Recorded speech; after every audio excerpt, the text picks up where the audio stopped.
bonjour, je crois qu'on ne va pas attendre beaucoup plus longtemps. Je me présente, je suis Serge Ragano, voici Alexia Kress et nous sommes ici pour présenter l'école supérieure du professorat et de l'éducation de Toulouse-Midi-Pyrénées. Alors les écoles supérieures du professorat et de l'éducation, que désormais j'appellerai ESPE, si vous voulez bien, hein, elles ont été créées il n'y a pas très longtemps, elles sont là dans la continuité hein, dans des écoles qui existaient déjà, l'IUFM, ou même avant encore pour les plus anciens, l'école normale.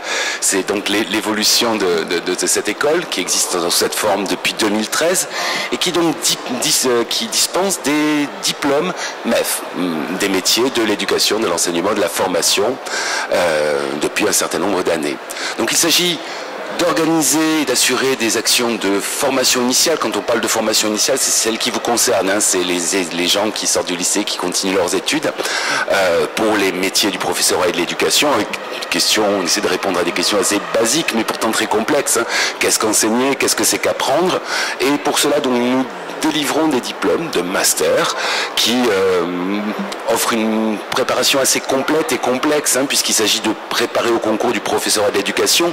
On en parlera tout à l'heure. Professeur en France est un métier qui est sujet à concours, donc il faut le réussir, qui forme bien sûr de façon professionnelle les futurs enseignants. C'est un métier qui est difficile et qu'il faut apprendre, et aussi qui prépare, hein, aussi dans une moindre mesure, à l'élément de l'éducation en dehors de l'enseignement, ce qu'on appelle les partenaires de l'école. On organise aussi des actions de formation continue, tu vas très vite, et je vais quand même assez vite.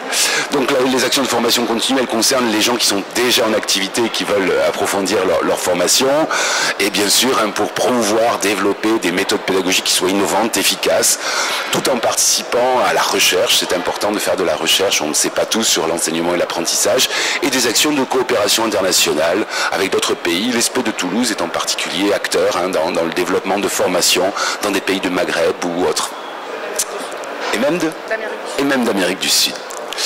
Alors les sites de formation, l'ESPE de Toulouse, quand on parle de l'ESPE de Toulouse, en fait on parle de l'ESPE de Toulouse Midi-Pyrénées, enfin ce bout de l'Occitanie qu'on appelait avant les Midi-Pyrénées. Pour l'instant, les deux académies n'ont pas été fondues. Hein. Il reste encore l'Académie de Montpellier, Languedoc-Roussillon, et l'Académie de Midi-Pyrénées. L'Académie de Midi-Pyrénées, c'est 8 départements, et comme la formation des enseignants historiquement est très ancienne, hein, elle date du milieu du 19e siècle, les lieux de formation sont sur les départements. Ce qui fait que je vais le préciser, d'abord je leur dis. Et donc effectivement, 8 sites de formation, enfin il y en a plus que ça, il y en a 10 parce qu'à Toulouse nous en avons 3. En vrai, les 8 sites de formation concernent principalement et même essentiellement les professeurs des écoles, ceux qui vont enseigner dans les écoles primaires, élémentaires. Les autres formations, elles ont toutes quasiment lieu sur le seul site de Toulouse. Donc dans votre plan de formation, dans vos envies, il faut que vous imaginiez que si vous voulez devenir professeur des écoles, ben, votre formation peut être dans l'un de ces 8 départements, et pour toutes les autres formations de l'ESPE, elles ont lieu à Toulouse.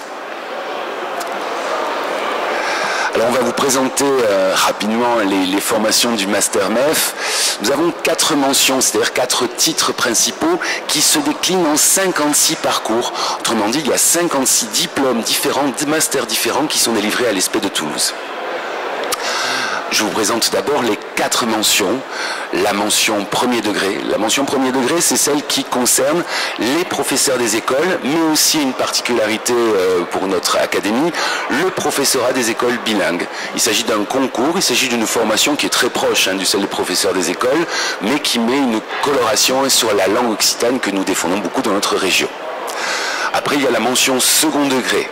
La mention second degré, elle va concerner tous les enseignants qui travaillent dans les collèges, les lycées professionnels, mais aussi les documentalistes. Ils font ce type de formation. On a une formation enfin le métier vous le connaissez, hein, celui de conseiller principal d'éducation, vous en avez tous pas loin dans vos établissements. Ces conseillers principaux d'éducation sont aussi formés dans le cadre d'une mention à l'ESPE.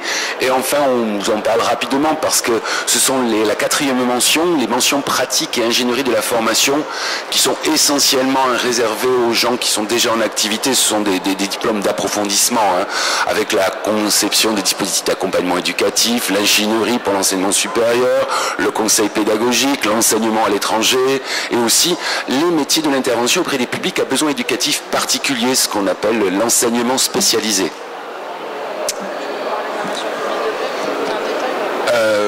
la mention premier degré en auto. On répondra aux questions tout à l'heure. Je vais passer la parole à Alexis. Merci. Alors je rappelle qu'on ne rentre à l'ESP qu'à partir à la fin de la licence. C'est la licence acquise qu'on rentre à l'ESP et qu'on se prépare à un master qui a un diplôme de niveau Bac plus 5 et on y reste donc 2 ans en principe à l'ESP. Je vous passe rapidement les masters qui préparent à des métiers du second degré de collège et lycée, pour être professeur de collège et lycée. Collège et lycées généraux et professionnels. Donc vous voyez que dans la branche sciences et technologies, il y a SVT, mathématiques, mais aussi des choses plus professionnelles comme hôtellerie, restauration, santé et environnement, évidemment EPS qui fait partie de cet axe. Vous avez ensuite des choses plus classiques, l'histoire-géographie, l'aide moderne, etc. Et tout ce qui a un rapport avec le droit, l'économie, la gestion et la documentation. Ces 3 domaines sont répartis sur les 3 sites toulousains. Le site qui est sur l'université de Paul Sabatier, le site qui est tout près d'ici, avenue de Muret, et un 3e site qui est un peu plus loin, avenue de l'URSS. L'ESP étant une école intégrée à l'université de Toulouse-Jean Jaurès, vous avez la double affiliation étudiant Université Toulouse-Jean Jaurès et étudiant SP, mais vous ne vous inscrivez qu'à l'ESP. La 3e mention, on en a parlé pour les CPE, et la 4e mention que nous avons déjà évoquée. Les autres formations qui sont aussi dispensées sur certains sites départementaux, c'est par exemple un diplôme universitaire métier de la scène et coaching vocal à Tarbes, et les certifications pour travailler dans des milieux avec des élèves à profil particulier. Devenir enseignant, on va essayer de vous détailler quelques formalités et quelques profils si on veut devenir enseignant. La première chose dont on a parlé, c'est cette nécessité d'avoir une licence. La formation repose sur une alternance entre des enseignements académiques et des enseignements en classe avec des différents types d'enseignements, des cours magistraux, des TD et des stages qui sont obligatoires, qui sont fournis par, vous êtes affecté par l'ESP avec des enseignants qui ont été choisis pour recevoir des stagiaires. Vous pouvez, si vous le souhaitez, faire un stage à l'étranger en suivant un dispositif particulier. Vous pouvez aussi être intégré dans des programmes de recherche si vous en avez le souhait au sein de l'ESP pour peut-être développer des formations, des pratiques innovantes ou aller un peu plus dans des postures enseignantes différentes.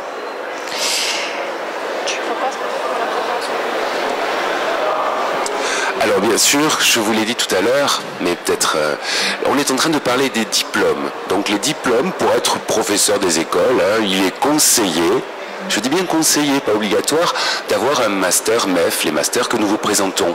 Mais la loi n'est pas, elle est un petit peu plus large. En fait, pour pouvoir être enseignant, il faut surtout présenter un concours. Et ce concours, ça n'est pas l'ESP qui... L'ESP va vous y préparer, on vous prépare au concours, mais par contre l'ESP n'est pas responsable de ce concours administratif. Ce concours administratif, il est organisé tous les ans par le ministère de l'Éducation nationale. Alors il y a le concours du CRPE, il y a un certain nombre de concours en fonction, et c'est la réussite à ce concours qui va vous permettre ensuite de devenir enseignant. Que les choses soient vraiment très très claires. On est dans une formation à concours, accompagnée d'une formation. Donc on va vous préparer à ces concours, avec une formation aussi en alternance en 2e année. Quand on a réussi le concours pour l'instant, les choses risquent d'évoluer, mais on ne va pas vous en parler parce que nous ne sommes pas beaucoup plus informés que vous sur les futures évolutions du diplôme. En particulier, il est question de descendre le diplôme non plus au niveau de la première année du master, mais de la 3e année de licence. Ça c'est dans les tuyaux, nous n'en savons pas grand-chose et nous ne pouvons pas en dire beaucoup plus. Donc pour l'instant, le concours se situe en Master 1, et si on réussit effectivement le concours en Master 1, alors on rentre en Master 2 en alternance. Globalement, vous passez, du moins pour l'instant dans l'Académie de Toulouse, la moitié de la semaine dans votre établissement à faire votre stage, et puis l'autre moitié de la semaine à vous former à l'ESP, donc avec cette idée qu'on va rentrer progressivement dans le métier. Les gens qui vous forment sont des équipes très très larges. On a des universitaires comme nous, mais aussi des professionnels de l'éducation qui peuvent être des enseignants. Il y a beaucoup de collègues de l'ESP qui sont enseignants du premier, du second degré, soit qui continuent à travailler en partie dans leurs établissements, soit qui sont détachés à l'ESP pour vous former. Il y a les maîtres formateurs dont parlait Alexa tout à l'heure, ce sont les maîtres qui accueillent les étudiants dans leur classe, mais aussi les inspecteurs et les chefs d'établissement, on est bien sûr en lien avec le rectorat, et les responsables de formation scolaire, donc du second degré.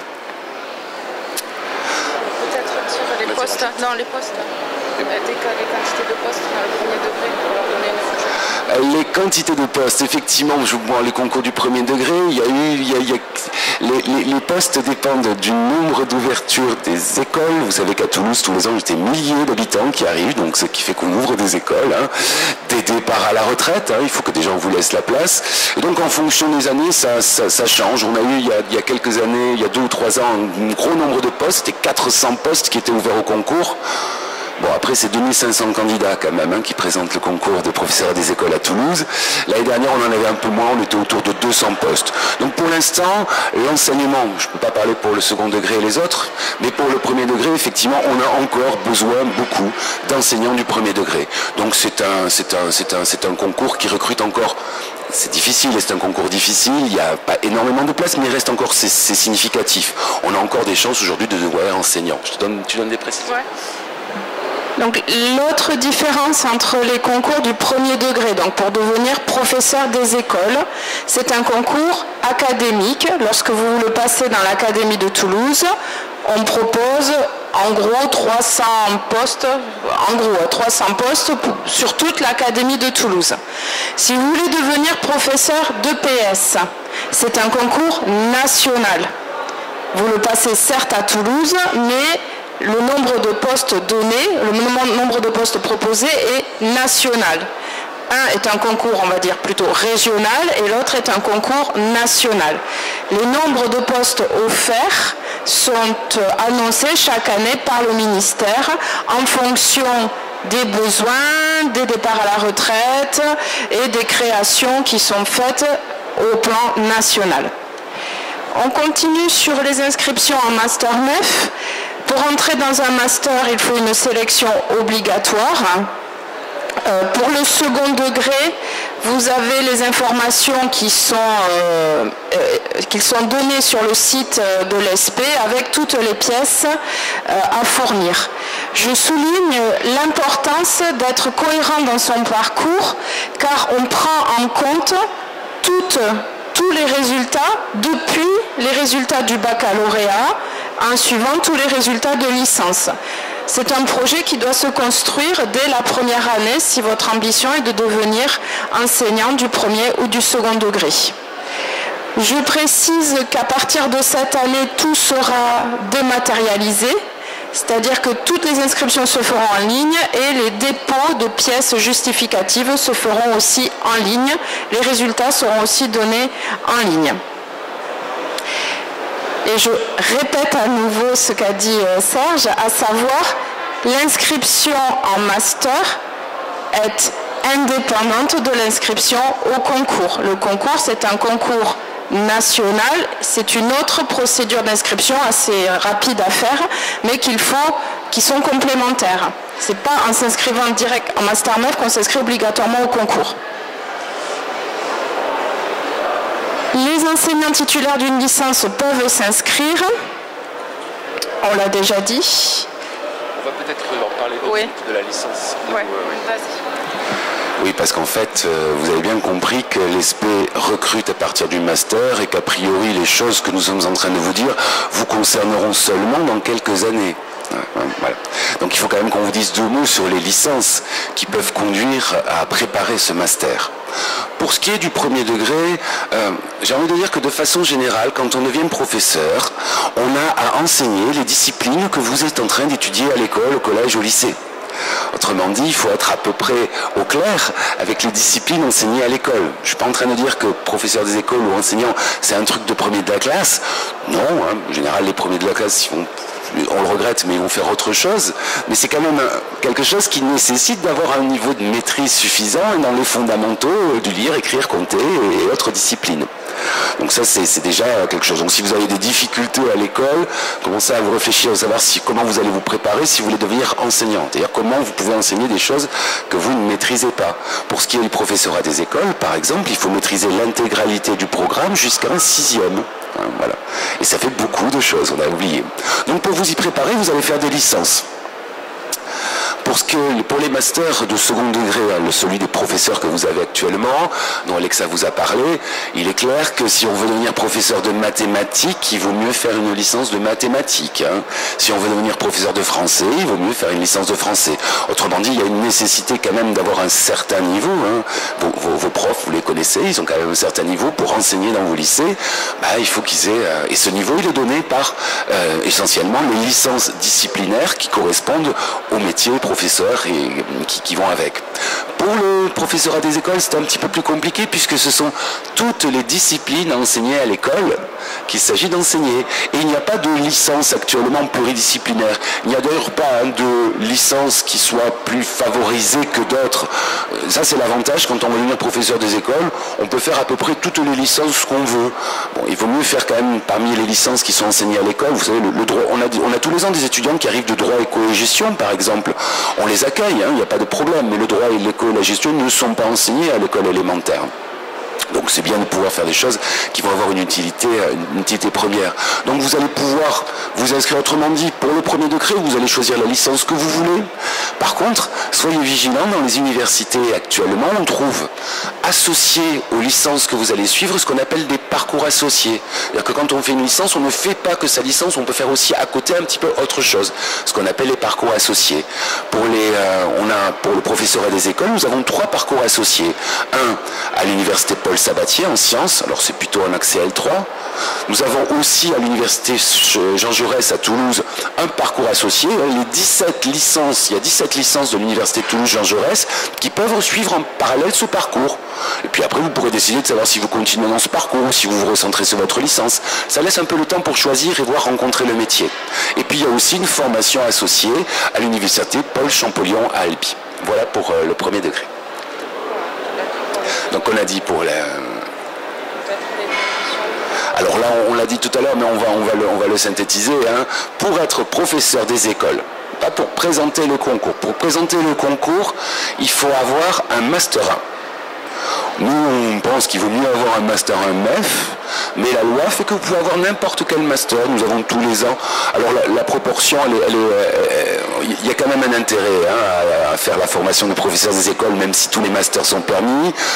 Si on prend nos stagiaires actuellement, 80% de nos stagiaires ont passé notre formation. C'est-à-dire que les professeurs des écoles qui sont actuellement stagiaires sont presque tous, enfin 80%, c'est une proportion importante, ont été formés à l'ESP. Il en reste 20% qui ont fait d'autres formations, qui ont préparé le concours et qui l'ont réussi.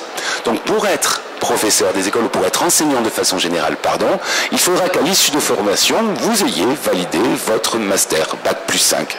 Je vous rappelle que dans le cadre de l'ESP, cette formation, elle est en alternance. Hein. Vous êtes en train de faire votre stage et vous êtes aussi en train de préparer votre master 2. Ça, c'est la première chose. Il faut bien sûr réussir le concours de recrutement. Alors là, il y a un certain nombre d'acronymes. Hein. Le CRPE, c'est le professeur des écoles. Le CAPES, c'est le secondaire. Le CAPET, l'enseignement technique. Le CPE, c'est pour les conseillers principaux d'éducation. Et comme vous l'a dit Alexia, et je vous l'ai dit aussi, l'inscription se fait directement sur le site web du ministère de l'Éducation nationale.